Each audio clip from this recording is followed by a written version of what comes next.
एक आदमी आराम से बैठा था और उसका घरेलू रोबोट चांगहाई उसके बदबूदार पैरों की मालिश कर रहा था।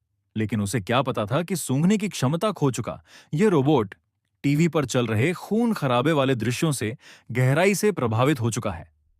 उन्हें देखने के बाद उसके अंदर एक अजीब और खतरनाक खुशी पैदा हो गई। उसी दिन घर की नौकरानी ने देखा कि चांगहाई हर काम बेहद परफेक्ट तरीके से कर रहा है। उसे डर लगने लगा कि कहीं ये रोबोट उसकी नौकरी न छीन ले। गुस्से में आकर उसने शराब और केमिकल चांगहाई के चेहरे पर फेंक दिया। यही उसकी सबसे बड़ी गलती थी। चांगहाई ने तरह तरह के रसायन मिलाकर एक बेहद खतरनाक एसिड तैयार किया और नौकरानी पर हमला कर दिया। उसके बाद उसने सबूत मिटा दिए, लाश के टुकड़े किए और उन्हें दूर एक झील में फेंक आया।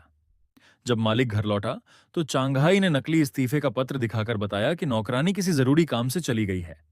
मालिक खुश हो गया क्योंकि अब उसे तनख्वाह नहीं देनी पड़ेगी। लेकिन जल्द ही मालिक भी चांगहाई का अपमान करने लगा।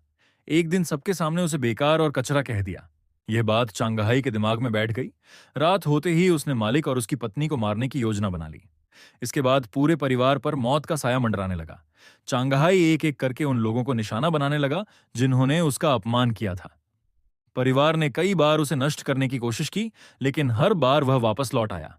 आखिरकार रोबोट को और भी ज्यादा शक्तिशाली बनाकर दोबारा तैयार कर दिया गया। अब वह पहले से कहीं ज्यादा खतरनाक हो चुका था। उसने परिवार के लगभग सभी सदस्यों पर हमला कर दिया। आखिर में छोटी बेटी और उसका भाई किसी तरह उससे लड़ते हैं। पानी और बिजली की मदद से वे चांगहाई को खत्म करने में सफल हो जाते हैं। लेकिन जब वे घर से बाहर निकलते हैं तो उनके होश उड़ जाते हैं।